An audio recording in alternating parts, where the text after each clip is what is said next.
When should an entrepreneur bootstrap and when should they raise money? I would say that's a whole podcast episode. I didn't raise a single dollar until 2022. So I went my whole real entrepreneurial career where the most in terms of money I took is someone partnering with me, and part of them partnering was them putting in money, but not like, hey, give me $500,000 and, I'll send you money back when it works, or, whatever it might be. And so I would tell you that I would recommend any entrepreneur not using money from investors until they've got at least maybe one success, and try to scale down what you're trying to go after. So like, if you're a first time entrepreneur and you're like, I want to create a $100 million company, it's like, man, maybe you should create like a $5 million company first, or like a $10 million company first. And the reason is that, and one of my very first mentors when I was 18-ish years old, I went to him because I had, a big $1 billion idea, and it was a great idea. And I went to him and he said, Scott, he's like, I love you. He's like, you're great. You're awesome. I love mentoring you. I love being around you. You get so much energy. But until you failed, I won't invest any money. And at the time I was like, that's some dumb shit, right? That doesn't make any sense. And of course now it makes a lot of sense, because, you're so much more dumb when you have a lot of money than when you don't have a lot of money. And so like earlier on, money makes it so that things that are problems are not evident. And of course, later on, once you have a business model, once things are good, money is obviously the amplifier. But money amplifies both sides. So like your lack of understanding, your lack of knowledge, your lack of experience really shows. And so this is why when I invest in companies, I draw out the money over time versus giving it to them all at once. And so because, I've seen what happens when someone does an investment round, meaning I've been in the company advising the entrepreneur when they do like a $20 million investment round, and they just go bonkers. They go from famine to feast, and they're starting to spend, 60 grand on t-shirts. And so, I think there's a lot of persistence, consistency, determination that not having money gives you, that I think is needed to be able to be like a steward of someone else's money. And it builds a level of self-trust versus just competent incompetence, or confident incompetence. And so that's what I'd say. And then if you're a first time entrepreneur, I think taking money is the worst thing you can do. I think, hey, it might work, but your next thing's probably going to be a big failure unless you were able to take a lot of money from it. And so, so I'd probably stay away from raising money. And I'd also stay away from raising money where you're like, yes, I'm raising money, but like if I need to buy out every single one of my investors for anything I'm doing, 18 months and I'm done, right? Most people are, when they take money, like they now have a boss. Whether or not someone adheres to that, you have a boss. And so what I like is like, I have a threshold of like, you know what? I won't raise anything more than this unless my net worth is this, because I basically don't want to create a scenario where I can't leverage myself out of the situation, where if I get an investor that ends up being a little crazy or, whatever it might be. And I never want to be in this case where anybody can ever say I gave Scott money and I didn't get it back, or I didn't have a good experience. Like I never want that to be the case. And so that makes it so I can't go and say, oh, let me raise $100 million, because that's not where I am. And that might be a limiting belief. I'm sure I talked to lots of people and they do not have that. But for me, like my reputation matters more than my integrity and reputation matters more than, let's 100x something. You're right. That was not a quick question. But here's the thing. Here's the thing. Like you said a whole bunch of different things in there that I think are relevant, and they're also relevant at different points in the journey, right? So when you're new, the most important thing that you can do probably is build your own skill sets.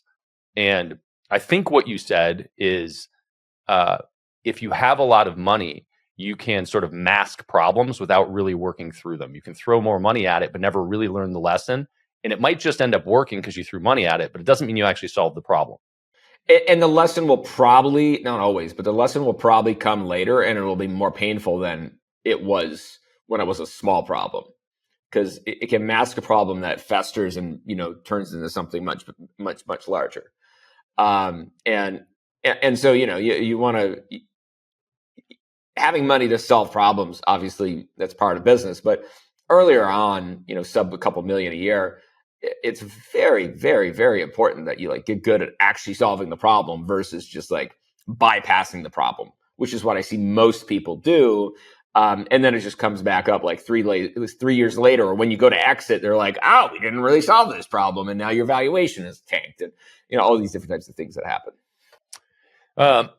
Yeah, I'm with you. And I think, the other thing that's really interesting, and you mentioned maybe it being a limiting belief, but I think it's inevitable that unless you're, a sociopath, when you take on money, you feel some sense of obligation to the people that gave you money. And it changes the way that you approach things. It changes your risk tolerance, and it changes your behavior. You also have people often when you take money in your ear. And some investors are more actively trying to guide you than others. And it depends on what kind of money you take, right? And how you raise money. But I'm very much with you in this absolute rebellion of authority where I don't want to listen to anybody. Yeah, 100%. Well, and I mean, all the money I've raised have been either a good friend, someone I've mentored, or someone that I've worked with in business that referred some, which is obviously how we got more deeply connected outside of just being random Facebook friends. Mm-hmm. And to me, that's my comfort level. And I also think there's a comfort level where it's let's say it all goes to shit, right? The way I look at it is, okay, if it all goes to shit, if I'm taking money from people that, number one, if it lost it's not the end of the world. We're not talking about some, consumer investor, right? So then the second part is, can I go and help them with something that makes back that money or even more money if absolutely everything went to shit, if everything went down? And that to me is my litmus test for personally taking money. And that may not be necessarily the right way to go about it, but that, I think that's just how I'm wired. That's just my belief system. And I've met people that honestly do not care about who, as long as they have the money, they literally don't care, and they don't care about the person. And to those people, I don't understand that. They arguably get growth faster, but they generally don't end up being liked. They generally don't end up being people you want to be around. And to me, it's I want to one of the things that I've really enjoyed from having investors is I become closer and build friendships with people that I probably wouldn't have because everyone that I'm investing isn't really giving me advice. They're really more along the line. I might ask them for advice on this or that or whatever, or an introduction or whatever it might be. But some of my best friends over the last few years, 5 years, if you include business partnerships and partially acquiring businesses or that's where all my friends have come from. And as long as you can kind of skirt the relationship and not kind of think about, and ensure the power dynamic is right. For me, some of my best friends have started someone referring and, hey, let me toss $100,000 into this thing you're acquiring or whatever. So yeah, it's been, I didn't expect that to be the case, but it's been really that case. Well, so that brings up the next point here, which is there are a million ways to raise money. And, there's the full sort of Silicon Valley approach of, multiple rounds, big money, smart money, getting guidance through it, big name firms doing it. And that's, equity and diluting your own shares in the company to give it to other people. Recently, I gave you some money for something you're doing, and it was debt. And said another way for people that don't get that is you just borrowed money from me, basically. And it was super simple, and it was a 1-page agreement. Tell me how you approach raising money now and why you do it this way.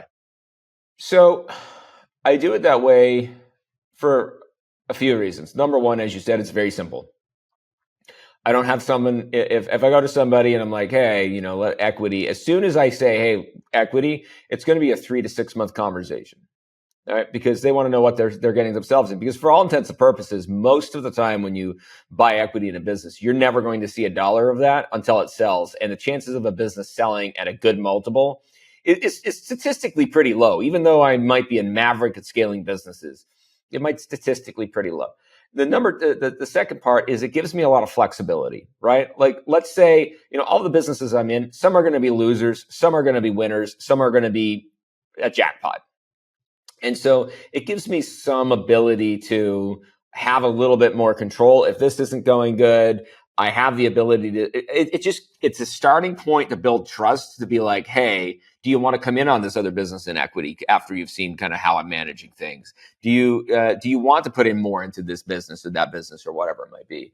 I think there's that. And then I do, like, majority of the businesses where I'm the majority owner, I control almost always over 90% of the actual direction of the company, the equity, and these different types of things. Now, there's obviously some downsides to that. The downside is I've got to be confident enough to say, yeah, I'm happy, putting my own name on the line to be able to make it work. And that's, of course, why most people don't do it. Right. And of course, the dirty truth is you're kind of putting your name on the line anyways. So, like, it doesn't really matter. People get all kind of like up in arms about a personal guarantee. It's like, hey, you give me money, I'm going to give you money back. You know what I mean? Like, I'm not going to live in reality. If something goes completely wrong, it might be different than we thought it was. But that is the absolute worst case scenario. And so I like that. And I also think that it's really cheap money. Because if you're confident about a business, and I'm paying, generally speaking, 15 to 20% interest, and I'm only paying interest, and I'm not paying back the principal until 3 or 4 years into the future, which is generally how I do these deals, which is anywhere from 3 to 5 years into the future, I give back the principal. There's probably a grace period at the beginning, and then there's interest payments on a monthly basis. Well, I don't have to go to a bank. I don't have to raise money. It's very, very simple to be able to do. It's essentially hard money for business growth. And as long as I'm in a business and I have the business is structured well enough, and I'm not going into a business where I'm like, I don't know if it's going to work at all or not, but it's something where I'm like, yeah, you know what? I think the worst case scenario, if I sold this business, I could pay back all this money and then some. And that's the only time, obviously, I do that. Or if I'm in a growth phase and I'm like, oh, you know what? I'm getting 4 to 1 ROAS, but I don't have enough money. And like one of the problems with building a portfolio the way I have it is it's not big enough to go to like JP Morgan and get a line of credit, right? It's not big enough to get somebody to underwrite it, and eventually it will. But until then, it's like my real options are, either debt that's structured like that, or to go and get a fund to kind of, overview it and so on. But what I like about this is, like, it allows me to have all these relationships and all these people that are basically silently rooting for me and helping me without me really having to do anything extra besides take their money. And that, to me, has helped me so much over the last 3 or 4, since I've started doing this in 2022.